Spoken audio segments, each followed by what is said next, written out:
Hello, hello, hello. Welcome to Faith Over Fear, Overcoming Addiction, episode 10. We're in the double digits. You're way in the double digits. You are older than me, dude. I don't know what you're talking about. You are older than me. Anyway, we have an exciting episode today. Babe, why don't you tell them what you want to talk about? So we're going to talk about survivor guilt. Yeah. Which, if you don't know what that is, you're definitely going to want to listen to it. It's something that is kind of a new development for Amanda. She couldn't I remember the term, like I know what that term is, and we all know, if you've seen this, that she's horrible with terms and cliches and stuff like that. So she knew what the definition was. She just couldn't quite get to the word. So couldn't place it. Yeah, exactly what I was feeling and everything. And then, I'm glad that I mentioned that to you because now it just all makes sense. Life lessons from Life Honey lessons. Lake? Yeah, I've got some things, going through my Honey Lake binder and stuff. Just some things that I learned and that I'd like to incorporate in our continued healing. And a very special guest. We are so excited. She is our very first guest ever. So she will always have that historical aspect of this. Not that we're going down in history with this. I don't know. Who knows? Hopefully it gets blessed and it goes somewhere amazing. So let's bring her in here. Miss Shauna, how are you? Hello. Do we have the clapping and stuff? You don't have all that. Hold on. I can't see is the problem. Nope. That's the wrong one. There we go.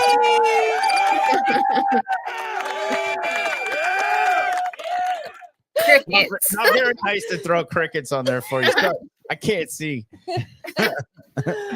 Awesome. So rather than do this like I normally would in some of my other shows where we make the guest hang out until it's time for that segment, I wanted to bring Shauna on, one, so that she's included in the prayer as we start, and two, with the things that we're going to talk about. I'm sure she has a lot of valid input on that too. And this is going to be fun because she has absolutely no idea. Well, neither of you actually know. What? You have a little about bit where you want to go with this. Where I want to go with this. So nothing that's going to make you feel surprise. It'll be nothing that will like make you uncomfortable, or even if it does, just be like, I'll. Is it pull a mulligan? No. Definitely not pull a mulligan. No. So like in golf, when you have like a really bad swing, you something a mulligan. You just get a mulligan. You don't pull a mulligan. That's a totally different podcast. Oh my gosh. At least so part, right? I'm pretty sure that Shauna was comfortable until you just said all of that. And now I have no idea what's going on. I'll just I don't either. watch or pretend like I'm frozen if I don't have the answer for you. All right, that is very smart. That's perfect. Just pull a Zoom freeze. Just be like, she is. Awesome. All right. So let's start with the prayer and then we'll get into all this good stuff. And would you like to do the prayer? Sure. I mean, I think you can. Okay. All right, great. Dear Heavenly Father, thank you for this day. I will say it was actually a little bit of a rocky day. However, you came through and things look brighter by the end of the day. We are blessed by you to have Shauna with us. We're excited for that. We pray that you give us all the wisdom and the words to lift you up as we talk about our experiences. And just thank you for bringing our lives together through the magic of Honey Lake and Alumni Weekend. That's how these relationships were formed. Well, there was one already formed before that. But anyway, so thank you, Lord. We really appreciate you bringing Shauna into our lives and Miss Daisy, which just amazing. I know that that's been amazing support. She has been amazing support for Shauna as well. And we just really thank you for all the wonderful things that you do, the people that you bring together.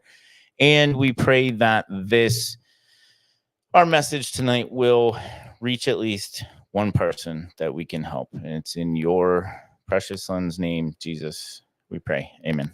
Amen. Good job, honey. Thanks. So Sometimes I go off on a tangent like I'm talking directly to it. Like, okay, right? you know what? And like that whole thing that you've heard, if you fall asleep while you're praying, because I used to feel do it all guilty the about it time. and stuff. But then, just think Yeah. about if you fall asleep in your parents' arms and the comfort and the love that they give you and yada, yada and stuff. But yeah, I tend to, when I'm praying, I tend to sometimes, it's like, and I guess you're talking to one person, but when you're praying like in a group, sometimes I go off on that squirrel where I'm like, I have to remind myself that, okay, all this other stuff, maybe I just need to like hone in on really what I should be praying about right now. I tend to talk. I'm long-winded. Yeah, right. I'm Obviously. I think you're still on that squirrel. I remember I used to hate to pray into groups because mine used to be short and everyone would just like draw it out so long. I was like, I can't. I can't do it. When I say they, so it's Brett and then, our son and stuff, like they know, can you make this one a short one, mommy, or whatever? If it's dinner time, like we're hungry. But it's hard to button it up sometimes because there's so much stuff that I have to say, but we're getting good at Shauna, it. to your point, when I first started serving in our church, because I serve on the tech team, which is part of the worship team, right? And that was always the most uncomfortable thing for me because when I'm new to serving and we're like kumbaya in a circle holding hands. Before COVID, we don't hold hands as much anymore. Other people that felt really comfortable about it. It's like that first week or even maybe 2 weeks at Honey Lake and stuff. And you're like, okay, I feel just really weird. Mm-hmm. So as I was saying, so I feel what you're saying because not only would like our worship pastor ask us, each one of us, to take a part of it, and I always be like, please don't pick me, please don't pick me, please don't pick me, right? And then I got to remember the name of the person, and like you're not hearing any other prayers because you're like, okay, John. And then what am I going to say? Yeah, for sure. All right. Well, anyway, that was great. We're doing so much better. And this is something that, with the Honey Lake alumni Zooms and stuff that we're talking about, just being comfortable with praying. And we had not had to, but that's something that we are working on with our recovery, was praying together. Boy, was that awkward. Well, and honestly, like for me recently, I've just treated it like work and with training. Like I have practice. You just have to do it. So just jump in and do it. It's like anything else, right? Yeah. So anyway, yeah. So I'm so super excited that you're here. So the format, what I would like to kind of talk about with you is, if as much as you want to dive into, it's not like, unless you would like to give your testimony, but like, how did you, I don't know if I ask you questions and then you answer them, if that's easier than you just kind of like taking the stage and talking about your experience, how you got there, what it was like when you were there, and how you've been doing now. So how about we break it up, and when were you at Honey Lake? So I went twice. The first time I was there, November of 2019 to like beginning of December. So like right at the 31 day mark is when I left the first time, and then went back less than 2 months later. So it was February of 2020 to I think the end of April. Like right. So I just missed you. You guys just missed each other. Yeah. That stinks. Like but I was leaving Honey Lake when like all of COVID, everything was going on. But then like Honey Lake itself at that point is when they started to like not have therapists come in and all of that. So I left like right before that. The first time or the second time? second time. The second time. Yeah. Yeah. Because she was there February to April. And I in was there February, they middle were of May. just figuring out whatever. Well, actually, not even. We were sick in February that year and didn't know Mhm. what we had Mhm. until it was discovered in March what it was. Yeah. Yeah. And I remember when I got there, it was May the 21st, that there was still they were talking about some changes that had happened, but you know, at that point I was just grateful to be there. Yeah. And Well, it and was anyway. good. It was good. It was really good in Amanda's situation, as she's spoken many times about it. She actually feels blessed that she went during COVID because they had started the 2-week quarantine, so she actually got more time and more therapy there for the same price, basically. Yeah, so you were there for 31 days the first time, and then you went another time. Do you feel like if you would have stayed a little bit longer the first time, that would have maybe changed the outcome a little bit? Possibly. I think that like going the first time, like leading up to it, I mean, technically it was my choice, but it was like an involuntary choice. So I was in like a leadership discipleship program at the time. I had moved to Texas in August to start that program and then went in November. But really everything started to go downhill October timeframe, end of September, October, and then kind of just carried on until I went to Honey Lake in November. But for me, it was just a ton of like trauma that had come up. That once I moved to Texas, I think the Lord knew like I was in a safe place with people that could support me. And then it was just like a flood of everything that had happened.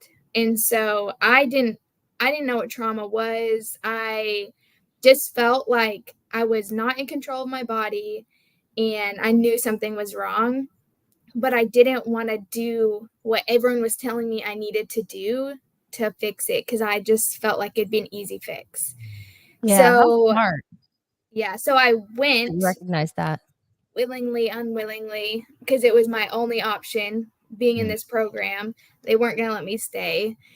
So I went, but my goal really at that time wasn't necessarily to get better. It was more of like, I just will do whatever I need to do to get back to my program.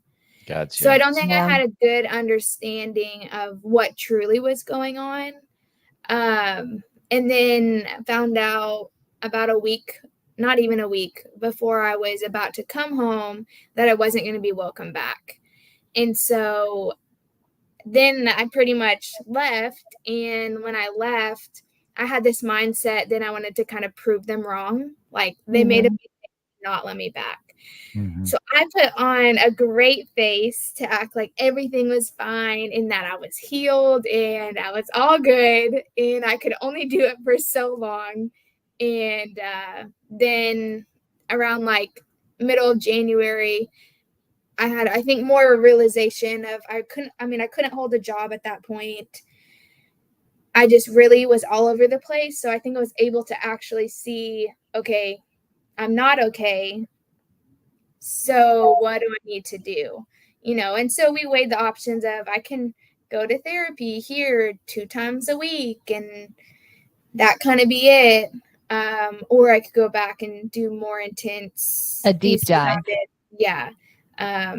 So then I chose and I got to make that phone call I made it to the directors that had originally like told me that I couldn't come back. And I remember calling them on the phone and I was like, I'm going back to Honey Lake. Mhm. You know what's funny? It's like when we went back to the alumni weekend just like 3 weekends ago now. It's been longer than that I already. think everybody at one point were like, I'm going back to Honey Lake. It's like, oh my God, you're excited about going back to like a mental facility. And but you touched on something that if it's okay, my asking. So I went for my alcohol addiction. You were not like in that aspect of it. It's completely different. And Yeah. so, but what I picked up on was so I've only been to Honey Lake. Now I tried a bunch of other things, a couple years worth of, counseling, Celebrate Recovery, a couple different things. Well, when I was at Honey Lake, I remember being there with, I think I was one of over a small handful of people that were only there for the first time or Mhm. for the first time in any kind of treatment facility. And so one thing that Brett and I talk about is unless you really want to go, Mhm. you might actually, not to take anything away from those that have been able to overcome whatever struggle they were going through, but unless you really want to go and do something, the odds are very low of you being able to overcome, To have whatever success. struggle. Yeah. And so what I picked up on was, when you went the first time, you were kind of like begrudgingly wanting to go. And so um, I'm curious to know that when you went the first time compared to when you went the second time, which wasn't really a huge gap, Mhm. the educational piece of it, were those pieces a little bit different, or were they kind of the same and now you had like a different way of looking at it? Because now the second time, you weren't really You were like there for you the for you second the time, second time. right? Because Yeah. I've picked up on that too. It's as you kind of clearly stated, you went for them to appease them the first Yeah. time. Yeah. So Yeah. when you made the choice, it's just like with any situation with addiction or whatever the case may be, if the person's not ready, then nothing's gonna work. So Right. Mhm. so was the material and everything the same? I'm curious. There was some that was the same that I remember from the first time hearing, but kind of like you said, I was in a different mentality. So I was actually like, okay, how can I apply this to my situation? Whereas before, I think I was like gaining the knowledge, but not really putting anything into practice. Mhm. Um, and then I know it's different now, but at that time, the weekend encounters and speakers we had, I mean, there were so many different ones. And so I only had a few repeats. Mhm. But yeah, I mean, there were some same, some different. Well, Yeah. and I remember too, it's like, so I think that because I was there for 6 weeks, the first 2 weeks we weren't in like the main gathering hall, but they were doing like Zooms for us. So like Pastor John, I remember being able to see him twice because I think they were on a rotation of once a month, which was great. Um, so yeah, I was just kind of, did John come when you were there? Yes. Yeah, And he did. the first time, I think I remember seeing him once. Okay. And I mean, I really could care less to interact with any of the weekend encounters. Like, I was there pretty much because I had to. But then the second time was when I really got to know John and more about his family. And then even some of like the weekend speakers that I had, I would actually like pull aside to talk to. Um, so it was good. I mean, I like the different, but the hard part is you never knew what you were going to get. Like there were some speakers that were just so loud and almost like yelling at you. I think I had to walk out like on a couple because it was just too much. But then there were some that you just wanted to sleep through. So I was just gonna say, I remember fondly. It's like collectively, every single thing that happened there, I think it added to my recovery. I mean, obviously it did. Um, but there were some things where I was like, I'm not sure if I'm getting anything out of this. But I will tell you, it's like the binder that I have, like I've kept every single, that's one thing I was being very diligent about, was keeping every single printout that I had been given. yeah, I did that too. My Just to go journals, back all and of look it. at it. Yeah. Even if at the time, and I think John was one of the pastors that had, mentioned to me, write everything down, right? Because you're going to look back on this. Mhm. And I'm glad that I did, even through some things where I'm like, what? I just, and I guess the reason I'm mentioning this is, while you're there, if anybody that is hearing this message while you're there, if you're thinking, this is a waste of time, or I'm just not connecting with this, or, you know, sometimes you have to let things marinate before they really make sense. And so I like your, I don't want to say the word situation. I like your story because you were there one time and maybe it really wasn't something that was clicking. And then the second time. So the second time that you were there, what, if anything, if you can like pinpoint a moment or a time frame that you're like, okay, I'm really getting this now. Or was it after you left? Because that's when it really hit me. It was helping me while I was there, but it really hit me after I left. So, I mean, I think what more hit me on the second time, thankfully, like I had the same therapist each time. So what was nice was when I went back the second time, we kind of could just like pick up and go rather than, like the first almost week and a half is them trying to get to know you. And then you almost feel like everything is crammed in. And so having her the second time, I just felt like our sessions, I grew so much more in them. And I remember there was a moment, okay, the lake or pond, whatever you want to call it, at Honey Lake.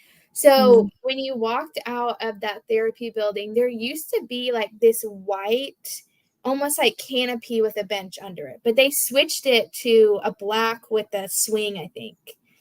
But I don't know if you remember it. I have a picture on my phone of it, but it was white with a bench under it. Okay. And so for me, I noticed how much I just love nature. And so my therapist, like, she always met me where I was at. And so we would do a lot of our sessions outside near that lake. But that bench, I remember just one specific session. It was just kind of like it clicked of, okay, almost like eye-opening of like, there's a lot. I didn't realize, I guess, the depth of trauma that there was. And so it was a hard moment of realization, but also like, just like the moment. And I was like, okay, now we're going to. That's awesome. So, Shauna, is it the lake down by the stables? No, so it kind of is. So where we walked, it's that big lake, and then it goes to like a little stream area, and it opens up again over near where the pool, and the Is that so? But that's the one you're talking about, that's right? all one. Yeah. It is. So there's this common theme at Honey Lake, and that place, that specific part of Honey Lake seems to be the common denominator, being the most therapeutic place for the people that we've talked to so far. Yeah. I would go out there all the time, whether it was like sit on a bench and read or journal, or at that time we couldn't have phones. So I would take my phone to the other side of the lake and lay on a blanket and just lay next to the water. Yeah, I remember, I took a blanket out. One of the things that I loved about, and I still do, and they're still the same way, was how great the staff was. And I remember when I was in I can't remember what it's called. The the place by the stables where I was at for the first 2 weeks. That little house there? Not the house. The house is The where EQ? EQ. The EQ. Yeah. I was thinking equine therapy. I'm like, I know it's not equine therapy, but the EQ. Okay, that makes sense. So I wanted to lay out on a blanket, just kind of like what you were talking about. And they're like, let me go ahead and get that for you. And they were just so loving and everything. And but there were like what are those little darned red bugs that like chiggers or something? Chiggers. That's actually what bed bugs are. That's where they originally came from. Because chiggers are in moss. And way back in the day, they used to fill mattresses with moss from oak trees. That is like, looking back, that is like the only negative. Well, that's not the only negative. dove into it before, and like my birthday was like the worst day I ever spent there. But that you was, see that how was she us. said that was the only negative until she looked over at me and then she was reminded. They didn't give you a cake for your birthday? They gave me a cake for my birthday, and my one really great friend that I still talk to this day, her birthday was the day before mine. So we had birthday cake and ice cream 2 days in a row. It was amazing. No, we had this huge fight that had just been building up for, a long time. And so that was really that. Looking back at my time at Honey Lake, that and the chigger blanket was like the negative. So let's kind of be clear on something, because we've never really talked about this, and in Shauna's story, I think it's becoming abundantly clear. So Honey Lake is not just for addictions. No, it is for mental health in a lot of different capacities: anxiety, severe anxiety. And actually, so I know I've told this story. On our way up, I was still trying to see if maybe our insurance was going to take care of it. And then, I just needed to go. When you were talking with your story, not really begrudgingly wanting to go the first time, I was ready. And but anyway, on our drive up, that's when I was looking into it a little bit more, because I had only known about Honey Lake from what my pastor had said, little stories here and there, not anything in depth, like hopefully that we're trying to give to potential people that might, want to go one day to get help. That's when I found out it was a mental health clinic, mental health facility. And still, when we were here at the alumni weekend a few weekends ago, that's what they mention it as, with that addiction piece as well. So because it's funny when you say that, like your facial like your brain didn't tell your face what to say. It's so really, yeah, and okay. but I want to explain why, because I think as you're thinking of it, you're living that moment in your head. Absolutely, and she had a very, very like bad thought, taste, whatever, for mental health facilities, because when she first started, she tried to get help at a local behavioral health center, and it was a nightmare. Yeah. Like to the point that she thought she was going to get raped at one point. So it's just interesting. And I want to be clear, like, there is no stigma with a mental health facility.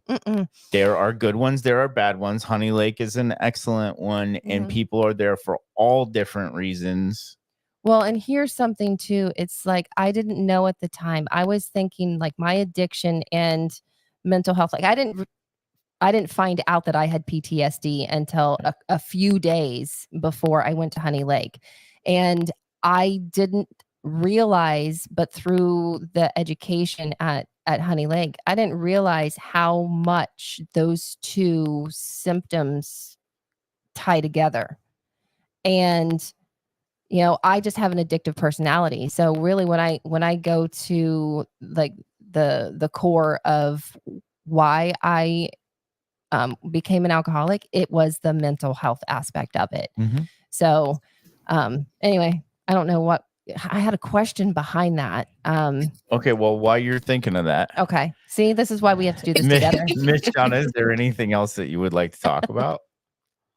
Well, I had a question for her. So that's where I was going with this. You remind me of that meme.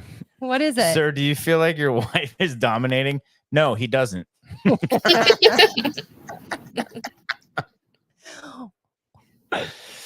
Okay, I'm just gonna go. I was just gonna ask the question. So it's been like 4 years since you've been back. I know how often I think about Honey Lake. How often do you think about Honey Lake and all of the things that you've learned there and how that plays into your everyday life? It's like, I feel like that when I share my story, I start like my time leading up there, like the few short months before it. And I also feel like, besides going to alumni weekend, like I still feel like I was just there.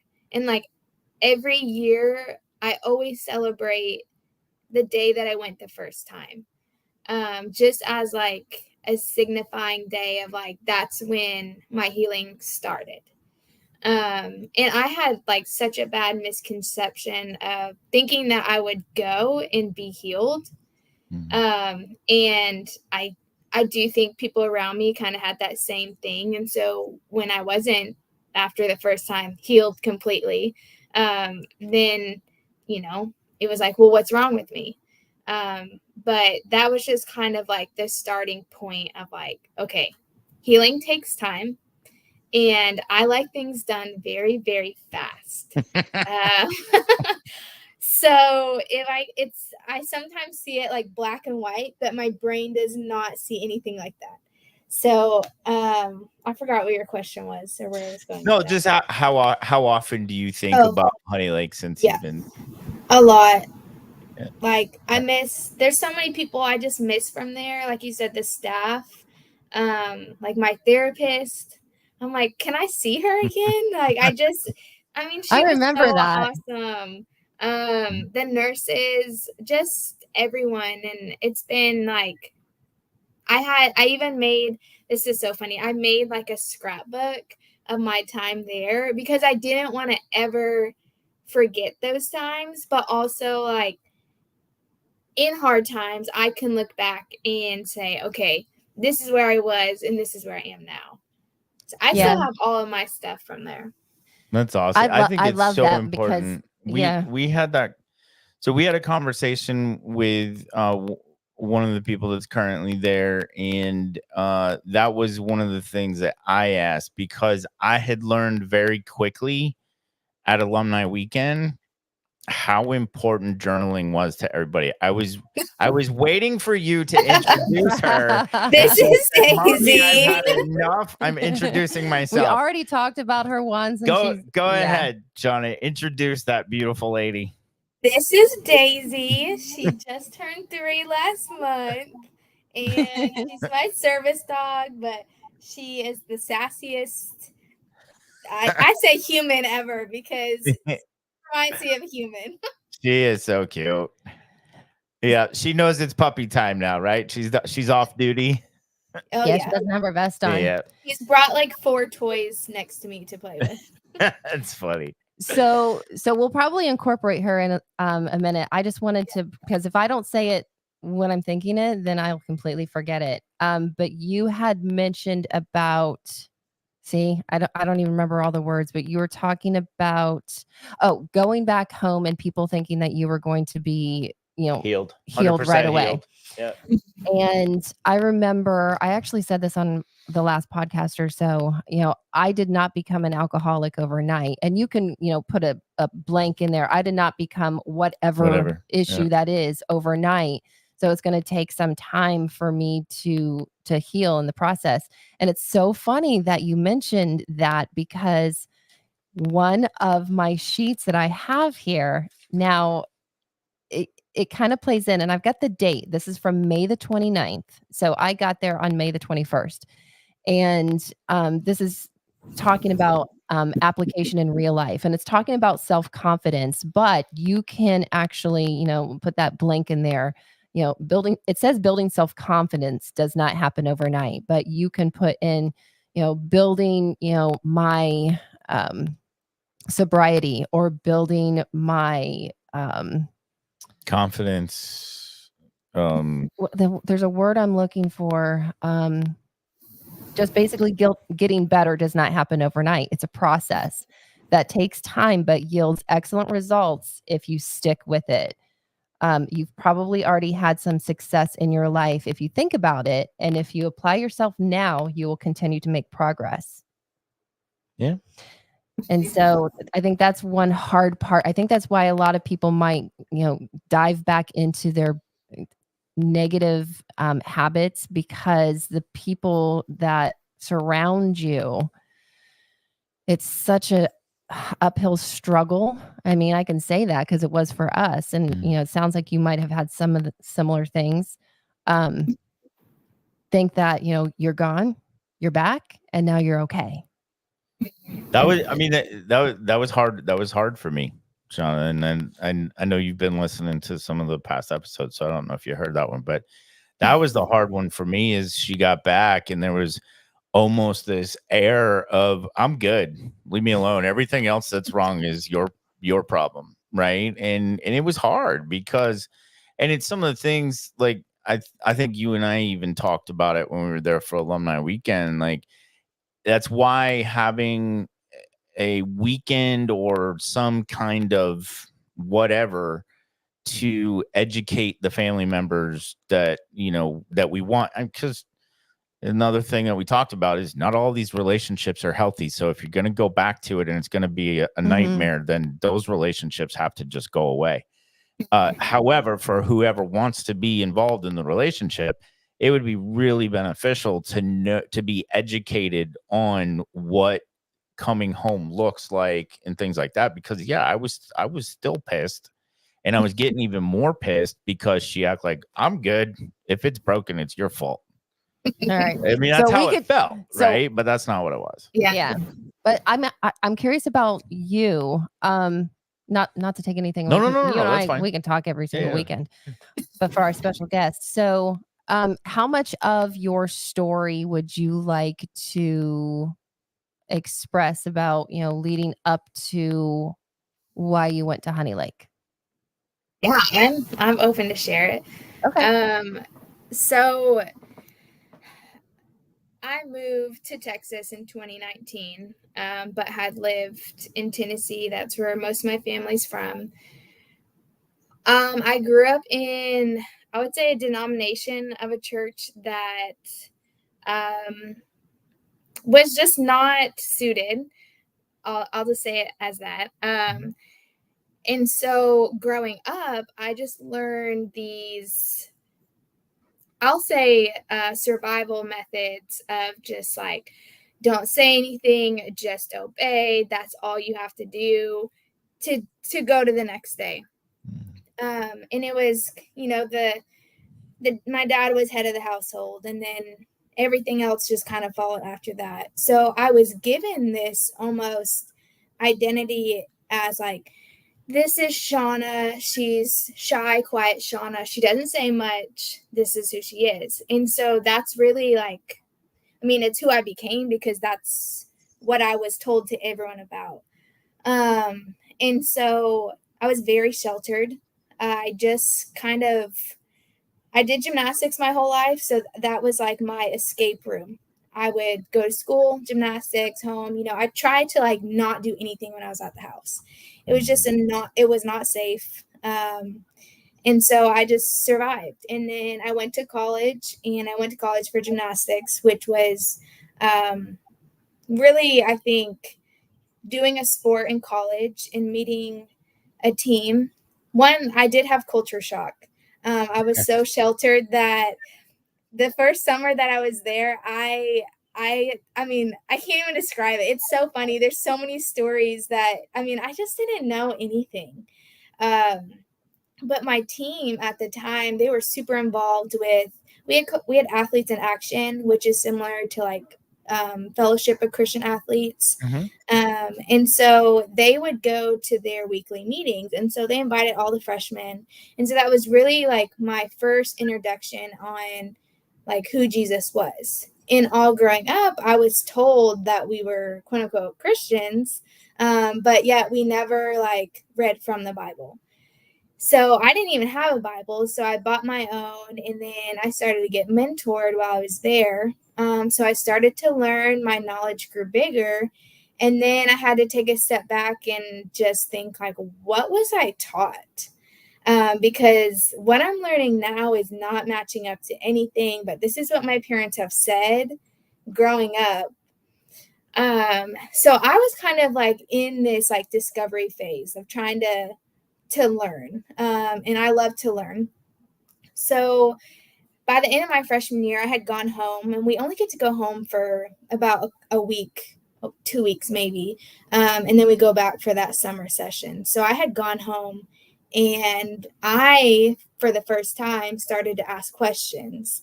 And I didn't come at it like abrupt, but more of like, okay, so I've learned this, but you taught us this, why? But as soon as like the why came out, it was like I to them was disrespectful. And I was just trying to understand. So this kind of went on, but my parents saw it as I was pretty much like the worst child ever. The way that their, I guess, church culture believe is that the family is like the unit. So if one person is disrupting that unit, then the whole family technically downfalls from that. So I started questioning, and then it turned into like, we need to get her back to the church. And so all of this kind of kept happening. And I think my sister later on, we were sitting at the table, and I remember, I think it was like the first time that I like truly felt the Holy Spirit of like, just ask her why she does believe this certain thing. And so I did. And I mean, she just lost it. I started to get like name called so bad just from my entire family. And so I go back to school, just trying to ignore it because, again, emotions, feelings, all of those were like a big, like, no. You don't ever address them. You don't talk about them. Everything that happens just gets like brushed under the rug. So then I go back to school. I continue to learn. Don't have too much contact with my family, but had like the worst year ever mentally. That's really when my anxiety was the worst it had ever been. I had a really bad eating disorder, but I couldn't tell my family any of that. One, just because the response is like, everyone has anxiety. So it's just like, let's just brush it off. It's no big deal. So I struggled a ton, but kept meeting with my mentor to where at the end of my sophomore year, I had decided that I was going to get baptized up at school. For me, it was kind of like a let's start new, let's start fresh type thing. In my parents' church, you get baptized when you're 8. So technically to them, I had already been baptized, but afterwards I had shared a picture with them to let them know, because I thought that they would maybe by this time be a little bit more encouraging or supportive, but it only made it worse. So then they try to have people from the church, their church, meet me at school, and it just became this whole like trying to hide from these people. Everyone's trying to take me back. It was not good.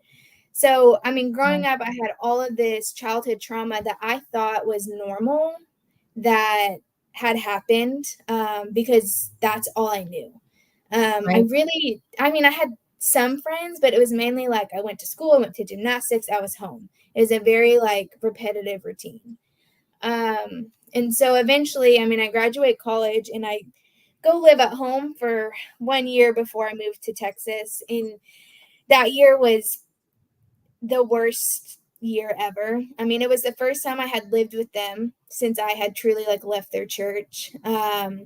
So a lot had happened during that time to where I was like, I need my name removed from these church records, which you would think is not that hard, but in this situation, it was difficult. I had to get a lawyer involved, and it took like 6 months to finally get it removed. But at the time, I thought once my name was removed, then I would feel better. But obviously not, because there's so much that had like worked up to this point. So about 2 months before I left for Texas, my parents weren't supportive of the program I was going to do. So it just became to where like we weren't speaking for about 2 months leading up to it. You could hear like a pin drop in the house. It was just silent. Yeah. So eventually I pack up all my stuff and I drive to Texas. But that morning when I left, I had gone to my parents' room and they knew I was leaving that morning. And I was like, well, like I'm about to leave. And so I think my mom did say bye, but then my dad said, and I think it'll always stick with me, was, I hope this is a choice that you really want to make. And then I left. And so since then I came to Texas, and then I think the Lord was like, now it's time to heal. And so it just kind of like unraveled from there. Like I said, I didn't know that I had been living in an abusive environment. Like I just thought it was normal. So Your it wasn't eyes were until, opened. yeah, it wasn't until I had a leader tell me, she was like, that's not normal behavior. And I kind of got defensive. I was like, what do you mean? Like, you don't know him, or you don't know my house, like, you don't know my family. That was just my first response. And so once she had kind of identified that, then I sat with it, and I remember I journaled for days because I was like, this can't be true. Like, there's no way. So I start to Google. I'm remembering this incorrectly. Yes. So then, I mean, as it just kind of unfolds, then it just gets to a point where, like, I can't function. I mean, I had never really, I guess, experienced the effects of trauma until then. And it was almost like, I always said it was like a gate just opened, and it just, everything came out. Well, because I mean, that was your normal. You didn't know anything different. And so when I mentioned before, when like your eyes were open, you're like, now I see the difference between this, like, black and white. And then it's like everything, the floodgates just, I can completely understand that. Yeah. So, I go and I, get diagnosed with it's just so many things. And I'm like, jaw wide open of like, oh my gosh, how did I just go from, in my mind, I was like, I was just a college athlete. And now here I am trying to I got all this crap going on now. Yeah. And I think what was really hard too, of just being immersed in a Christian culture, I think there's a huge mental health in the church. There's not a lot of connect. It's very, I see it very separate. And I got a ton of like, just pray about it. Did you pray about it? And I'm like, no, I want to feel like this all the time. Thank you so much. Yeah. And so it would make me more and more mad. Or like, we're praying for you. And I'm like, great. Thank you. Are you? But are you just saying that you're praying for me? Bless your heart. That is one thing that, I started becoming, and it's still a daily thing where I'm trying to be and becoming more intentional with my words and my actions, because, hearing that, I'll pray for you. And I've said that too. I've had to become really intentional with it and be like, okay, I'm not going to say those words if I'm not actually going to say a prayer and include your name in it, and then really takes a moment away, because I don't want to say we've all been burned with that saying before. Does it really mean anything? It's like, I love you. It can become cliche to people, right? Yeah. So did I just lose my train of thought? Probably. No. Hold on. I'm trying to catch it. I'm 50 now, so I'm almost there. So, this stigma of mental health that we're talking about, right? And like Shauna was talking about, how with a lot of churches there's this separation, and honestly, with a lot of individuals, well, I'll just say some. I don't have the statistics, right? But with some individuals see it as a sign of weakness. You talk to a therapist, you're weak. And one of the things I love about our church, and it's not to say my church is better than your church, not anything like that, but and we know it well through Honey Lake and Pastor Panico and everything, is that there are churches out there that understand that mental health is important, and they don't have to, like, you can see a therapist and love Jesus. Yeah. Right? Well, and here's something I'm not sure if I shared with you, Shauna, when I was there. It was like within the first week. Actually, it was the first full day I was there. I met with a nurse. Her name was started with a P. I know her name. Started with a P. And she said that the top 3 patients that they had seen at Honey Lake over the years were real estate agents. That was me. Big time CEO professionals, business people, because they got a lot of stress and stuff going on, and pastors and their wives. Yeah. And I mean, that all makes sense. So, is there a movement, or could there be more of a movement within, the collaboration between church and mental health? Absolutely. And I just love the fact that Honey Lake brings that together. Yeah. I'm kind of thinking about this right now as we're having this conversation. I think that the importance of mental health could be one of those things that starts to bridge the animosity, this enormous gap between society and religion. Right? Yeah. Because far left people talk about the importance of mental health, right? It's what drives some of their issues with providing things that shouldn't be provided, in my eyes, like handing out needles and things like that. But and then the Christian faith does, I should say, certain churches, right? And in my eyes, from what I know, like if you're preaching, our church preaches from the Bible. They're like adamant about that. It is God's word. There's no loose interpretations or anything. Correct. And they're also advocates for the importance of mental health. So it would be interesting to see that if that's the one thing that starts to bridge this enormous gap between society and religion. Well, and with your family saying that a Christian family, but now you're starting to see things in a little bit of a different light. Yeah, I think what's interesting too is like just the way that like conflict is dealt with. Like, we're to go to each other to like talk about that, communicate that.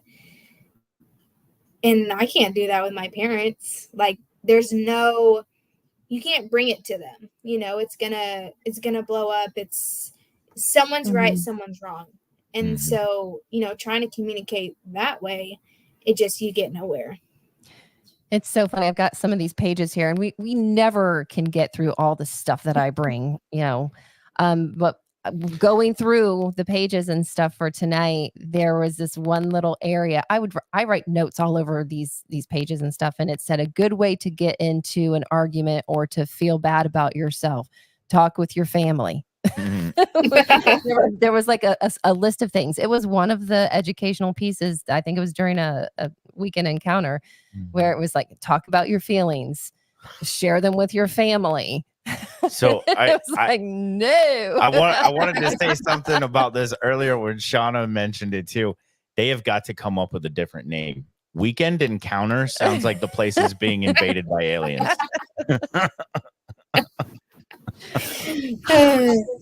Shauna, thank you so much for sharing your story. I had not had the privilege of hearing it all. Yeah, we didn't. Yeah, and I think so hold on. Let's bring this full circle. How did Daisy come to pass?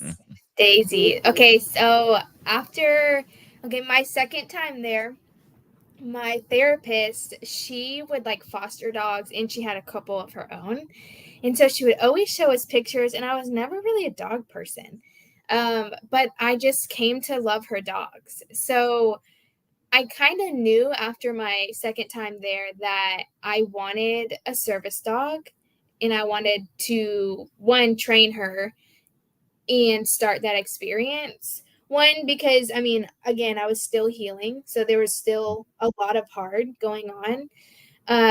And so I started to research and I started to save. And so then I got her the year after, and we started training when she was, I think, like almost 4 months old. And she was, she hit like the defiant stage at about like 8 to 10 months, and it was so bad, but her trainer was awesome. And we did a ton of classes and then like individual training, but I was the one that like got to do it with her rather than dropping her off somewhere, getting her trained, and then picking her up. That's so Um, important, isn't it? We talked a little bit about that when we were. I feel like it is because I mean you're getting to know them. Now, I And mean, of I didn't course, know they did it that way. I thought yeah, that it was they train and then they gave you the dog. I had no idea that That it is happened how that it way. usually is done, though, yeah, right? that's like the Okay. most, I would say, more common one because I mean it takes a ton of time to train, Mhm. but I mean I feel like because we did that, like she has the biggest personality, but like she's attached to me like Velcro. Like Oh yeah. I can walk out of the room and then she's not freaking out, but she's looking for me. Yeah. So yeah, so I mean, we did all the training and now she's great. I get to take her to work and it's been great. I've Do you loved want it. to share how you came up with that name? Yeah, so before my first time at Honey Lake, everything was happening, some of the friends that I was around started to pray that I would just get like a more positive image because I was having tons of flashbacks. So they were all obviously negative and not enjoyable. And so they would just pray that all the time. And it was a little annoying because I was like, I mean, what do you think? My brain's just going to change? Like, I don't, I was so annoyed and mad at everyone. But there was one day that at the time I didn't think it was I didn't think it actually happened, but I had gotten this picture of me as like a child in a field of white daisies. I kind of just blew it off, didn't really think much of it. But my friends were like, we'll pray for white daisies. And I said, okay. And then nothing ever really came from that. So then I go to Honey Lake and pretty much until like the end when I find out that I'm not able to go back to the program. Like then the next day I think was my graduation day. And I had to go up, talk in front of everyone on how much I quote unquote healed, even though I think I stood up there and cried most of the time because I didn't have much to say. I didn't know what my next steps were. So my group of friends that was there at the end were like, hey, can we pray for you? And I was like, yeah, please. Here we go again. Yeah. So we go into the prayer room, which I love. That's another it's just a white room with crystals and all this stuff. So we went in there and they had all put their hands on me and started praying. And I think I was just kind of like, another prayer. Here we go. And then it was the last person who was actually my roommate at the time. But she had only been my roommate for about a week. She started praying and then she was like, I am getting this very clear picture of you in a field of white daisies, but it's you as an adult. And I think I just started sobbing. And she had no idea about the image that I had seen earlier because I didn't tell anyone. I didn't think it was relevant. So we get back to the room and I pulled out a picture from my drawer that I had painted of a daisy and I showed it to her and she was like, what's that? So I told her. And so I really felt like in that moment, the Lord was like, Shauna, I'm here and I see you. We can you can do it. It's not, I haven't left. And so since then, I feel like anytime I need, I think a little reminder from the Lord, that he's there or some encouragement, I'll see a white daisy somewhere. And then on alumni weekend, right before I was about to talk about my daisy story, we were sitting in a row and Amanda was in front of me and she had a bag and she had the bag all day, but I never noticed it. But when I looked down at her bag, there was a white daisy on the bag. And I was so nervous to go up there and talk. But as soon as I saw that, I was like, okay, Lord, I see you. And she was right next to you where you were standing. The bag was right there, and it was the daisy side facing out because I don't think it's on the other side, is it? But anyway, I don't know. I don't think it is. I think it's only on that one side. So it's so powerful and so moving to hear that. We actually talked about that when we were speaking in incognitos right? But we actually talked about that story 2 episodes ago, I think. Yeah, because we hadn't done the But it's podcast awesome in like a couple of months and Yeah. stuff, and then we came back and we're like, okay, we need to keep on going with Yeah. this, which is it's actually a really great segue. Well, and it was inspiring to hear Shauna tell the story again. So Yeah, thank you. yeah. So moving forward to wrap this all up and put a nice little bow and everything on it. We didn't really talk about survivor guilt, but we will a little bit. Yo, this one's gonna go. We've never had an amazing special guest before. I know. So we have a little bit more time. We're gonna keep you on. So it's just wonderful to hear where you were, where you are, and then where you want to go. So with all of this, now in your back pocket, what's next? Like, how are you feeling now? How are you applying everything that you've learned with being at Honey Lake, and what does the future look like for you? Great question. So I mean, ever since I left Honey Lake, I've just continued to be on this healing journey. So I've changed counselors a couple times. And I started with this new one in January because I had felt like, a couple years after Honey Lake, my main goal was to just like function in society. That really was the goal. So get me to a calm place, regulate my nervous system, all that. So I did. I got to that point. We did a little bit more of a deeper work. And then I started with a new therapist in January, and it's been like life-changing. Because I realized, I had gotten to a place in my healing where I felt, what's the word?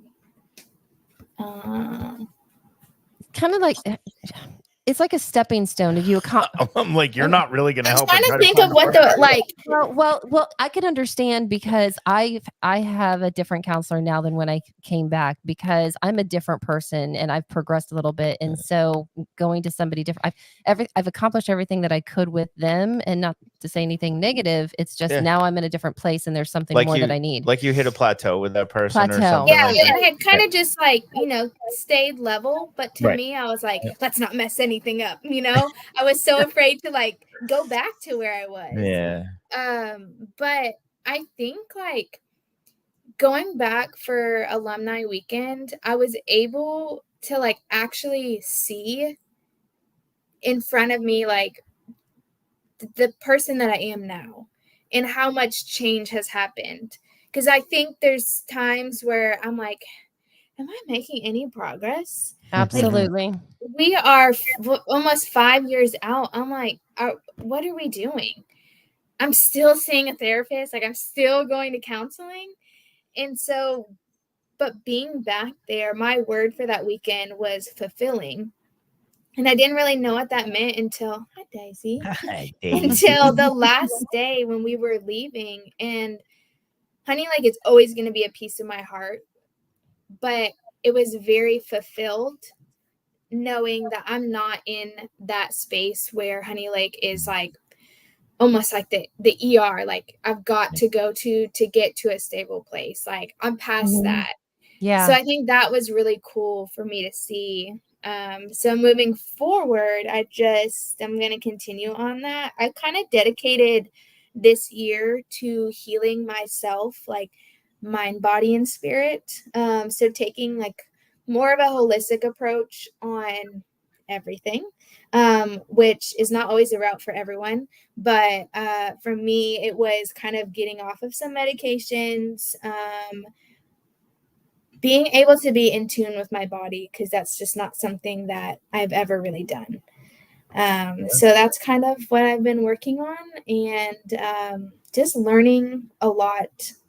Learning, honestly, not guilt. I'm learning about grief.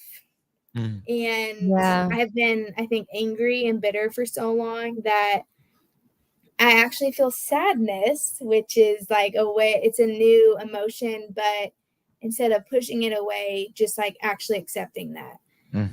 Because I like to push and run the other way. Yeah, That's the I know a easiest little bit thing. about that. I know a lot about that. But you know what? One thing that I picked up on, and it shows me how much that you have overcome some past struggles, where you were talking about the holistic things that you're doing, and that's not like for everybody, but it's for me. Yeah. That right there is a sign that of healing. Mhm. Because you're like, this might not be for everybody, but this is what I need for me. And I'm going to move forward with what I need for me. And that's one thing that I think keeps a lot of people in that box of not being able to get over their addiction or that mental health brick wall that they can't get past. So that right there is just Yeah, I think amazing. hearing Shauna talk about it, living it with your experience, because you did the same thing. You weaned yourself off a certain medication because you had never done it before. It served its purpose, and it served its purpose well. And I'm done. There's a mood enhancer that maybe she could keep on, from time to no, but I'm just kidding. But it was the same thing. It was important to you because it's not something that you ever took before. So It was a stepping stone. It served its purpose, and let's move off of that. But And I fully thought that I was going to be on medication the rest of my life. I mean, even doctors will say that too. Like, well, why would you want to get off? Right. See, that's one thing about Honey Lake. Everybody I had talked to, because I didn't want to get on any medication because I was worried about getting addicted to a medication. Yeah. And every single one of them said, you don't need to be on this for the rest of your life. So just that right there, the difference between like the outside world and physicians and saying, well, why not be on it for the rest of your life? And then how Honey Lake kind of approaches things differently was I know from living it with you, the other thing that you ladies have in common is getting in tune with yourself, because you're discovering yourself. You're discovering who you are as a person, right? I know that was the case for you, and it sounds like that to an extent is Shauna as well. Now that she's this adult and she's her own person, learning who she is. Took me just a little bit longer to figure it out. Which is what I'm trying to do here, is help other people that try to figure that out maybe a little bit earlier. But in all reality, that's because you drowned it with alcohol for 20 years. Yeah, I did. Yep, so that's why it took longer. Absolutely. So do you feel this would be, and I just love the fact that we're doing this and that I got to meet you. It's just going to be amazing and stuff, because anyway, but I can't even go into all that. It'll take forever. But I love you. So one thing that I had mentioned, and this is, I guess, will be like the last question to you, and then I'll kind of elaborate. She already gave you a great segue into survivor's guilt. Do you feel any kind of like survivor's guilt? I mean, so let me backtrack a little bit. So why don't you just tell her the story that you told me, and then it'll make a little bit more sense. So, when we came back from Honey Lake, they have these Zoom calls and stuff that have always been available. And that's one piece that I hadn't done when I came back, here and there, a splattering of, I'll check in, see how everything's doing. I know. Shut up. Splattering up. Anyway, but being there reminded me of how much I miss the fellowship and just being around people that have similar stories and that camaraderie. And one thing that I noticed, and I had noticed it before too, not in a boasting kind of way, but I feel really grounded with my recovery. Now has always been the case. It's been 4 years of getting to where I'm at. And I had mentioned to him, sometimes like I stopped going to not to take anything away from, AA or Celebrate Recovery or anything like that, but I had stopped going because I felt disconnected with where I was in my recovery to where, some of these other people had been. And sometimes I feel like when I'm talking to people, like I don't have anything necessarily negative to say. I feel like I'm going along really, really well. Do I have my bad days and bad moments? Yeah, but I approach them a lot differently than when I did before. And one thing mentally that I have made myself aware of is if I start to get to a place where I see red flags, I know that I need to do this, that, and the other to get me away from going down this rabbit hole of negativity. And I mean, I learned that at Honey Lake and continue to better myself. So I was talking to Brett and I'm like, I don't really have anything negative to share at times. And so should I just not be around? And I'm like, what is that? What is that called? The other thing that you said though that made it like crystal clear, because I did pick up on it, not just from you, but from other people genuinely trying to help. And so it would make sense, is that there was, when you're talking to the people that are there and need help, you almost felt like you had it in your head. It was something that was developing in your head. And this is where survivor's guilt comes from, that you're almost talking down to them in a way because I'm in this place and you're not there. And I don't know how I can relate to that. And I don't want you to think I'm talking down to you because I'm not, but that's what it feels like because I'm here and you're where I was. Yeah. Right. Yeah. It was in that kind of context. Absolutely. See, this is why I have him around. So I'm her translator. He makes sense. But so that's what it was for her. Like getting involved in conversations with some of the people that were there. She didn't want them to feel like she was talking down to them or, judging them because she's in a different place. But on the same token, it's like it's for my recovery too. Because one thing that I learned from Pastor Panico is in order to keep something, you have to give it away, which is one of the reasons why we're doing this. Me talking about this progression and what I'm going through and stuff, it helps me to stay in check. And so I was wondering, I guess, have you felt anything like that or? So a little bit. Okay. But I'm normal. No, she shares that. I think what I've found, so I'm a very empathetic person, but to an extent of this is a behavior that I've learned growing up of I can read a room and I can read someone's body language and I can feel what they're feeling. So for me growing up, that was like a survival tactic because I didn't know, I would have to know how my dad was in order to know how the day was going to be. Yeah. And so I think what I have always felt is that my story is powerful and it's to be shared. But I do think that I'm very cautious on who I share that with. In a sense of going back and being with all those patients. Saturday, I remember just being at breakfast and I was shaky. My heart was pounding. I think it was I can remember the emotions that I felt when I was there, but also looking at people, seeing their facial expressions. I could feel that. Yeah. And so, there was one patient that was there that I connected with, and she approached me. And just we started talking and we still have been connected since. That's good. And I think one of the things that I've learned is that my story is not someone else's. And so even though they might be going through something similar, I do have to kind of catch myself and stop to not try to fix the problem. Yeah. Because I tend to want to do that. But it's their story and it's their journey. So if I can just provide resources or support, that's what I'm going to do.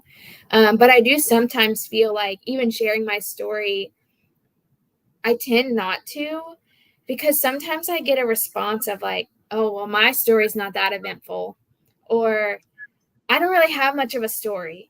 And so then I'm exactly what you mean. Yeah. So I've kind of felt that with it. Yeah. But every story is unique.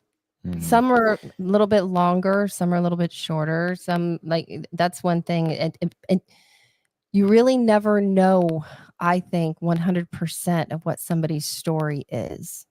Yeah. And we've been married for quite a while, and he doesn't still. I've never shared 100% of everything, and maybe one day. Whatever. I don't know. Well, he doesn't care anyway. So you said something there about how you like tend to want to fix things, right? And the first thing I thought of was Shauna in now, right? Like I gotta have it now. I gotta have it fixed now. Da da da. And that takes me to a question I have to ask, especially because I know your faith is strong with you. It almost sounded like Yoda. Didn't mean to. The faith is strong in this one. I'm like taking myself off track. What was so knowing that everything happens in God's timing? Is that like one of the hardest things for you to accept and embrace? Yes, because I just want to control it. Like it's you just because you don't know how long it's gonna take, and I want an answer, and I want it now. Like it's true. So it's really, I mean, over the years I've had to step back and like give it to the Lord. And there's times where I'll try to control it, and it doesn't work out, and it's still not going the way that I want. And it's really not until I finally just like fully surrender that to God that maybe steps happen for it. It's not resolved, but one step, two steps. Yeah, but then the steps in the right direction are revealed, right? Mm-hmm. Yeah. So funny. Yeah. Hey, so let's get on just a couple more minutes, and then we'll let you go. But I do want to make sure we put some of the life lessons in here. Mm-hmm. Yeah, absolutely. Because I wanted to get Shauna's take on them too. Yeah, and to see if maybe this is from a process group. This was from June the 8th. But I wanted to mention some of these because I think that it all of this stuff ties into anything that we tend to spout out here. But I've learned that you cannot make someone love you. All you can do is be someone who can be loved. The rest is up to them. There's a ton of there. I want to see if these connect with you at all, but there's like a ton on here. There's 1, 2, 3, 4, 5 that I had notated that I want to mention to you because this was things that I connected with on June 8th of 2020. And I want to see what my response is now compared to then. So I'll give my thoughts on it while Shauna is thinking about her response. Okay. And the first thing that comes to mind when you say it, read it again for me. All right. I've learned that you cannot make someone love you. All you can do is be someone who can be loved. The rest is up to them. So I think about you and your constant desire all those years to have that attention, to be loved. Mm-hmm.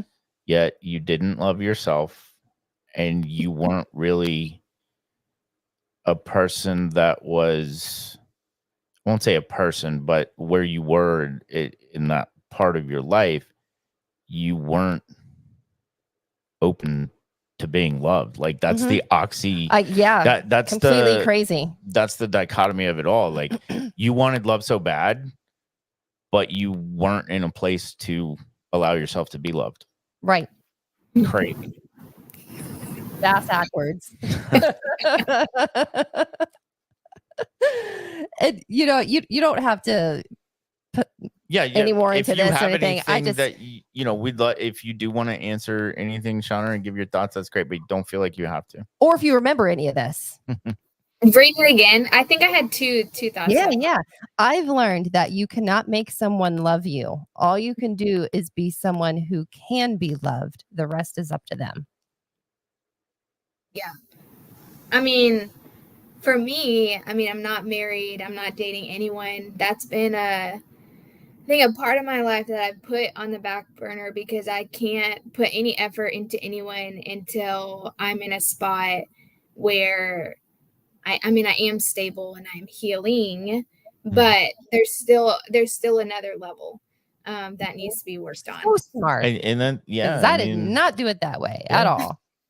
Yep. but it's awesome that you realize that, and that that, and that's part of the process, right? I mean, all of this after Honey Lake is a process. Yep. There's so many good ones on here, but these are the ones again that resonated with me when I was there. I've learned that it takes years to build up trust and only seconds to destroy it. What do you think that's all about? Yeah. That's a big part of our early life. Oh yeah. We don't even have to elaborate on that, but that was a big in thing. in any relationship. I mean, even what what I have been through recently with business partners and things like that. Our relationship in earlier times, even with a parent, a friend. I mean, that's in a million different ways, right? Yeah. And the amount of time it takes, if ever, to regain that trust. Yeah. Yeah. Or even opening yourself up to want to have that person try to earn your trust back. That's one that I'm going through right now. Yeah. Sometimes you have to just be like, so far, so that good. was that. And then so far, so good. All right. Anything to add? If not, I'll go on to the next one. The way I think of it, I think I told you about the Lego block. Did I tell you about that? You did. Well, I can't remember hear this. I love Legos. So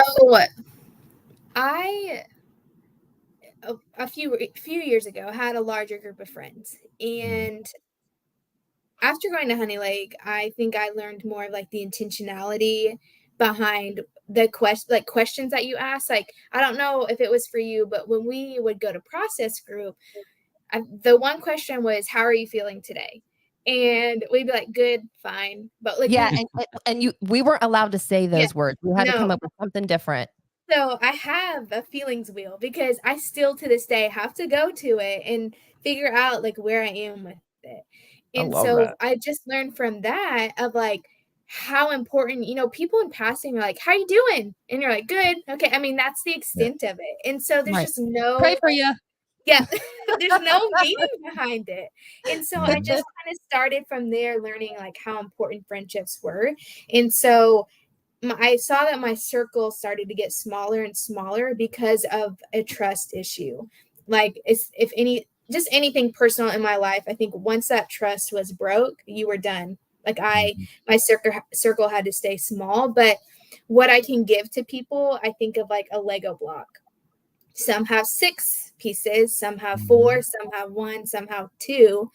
So my circle is like a block of 4. Like that's the most I can give to people is for like whether it's emotional capacity, like mental capacity, it's that block. Outside of that, I mean, they can be people I interact with, but I'm not going to go deep with them because I know I can trust my block. And I don't know about these. I love that analogy. That's awesome. Yeah. Yeah. Anything Legos is good. I'm lying when I say that because I am terrible at Legos. I feel like you just literally put them together.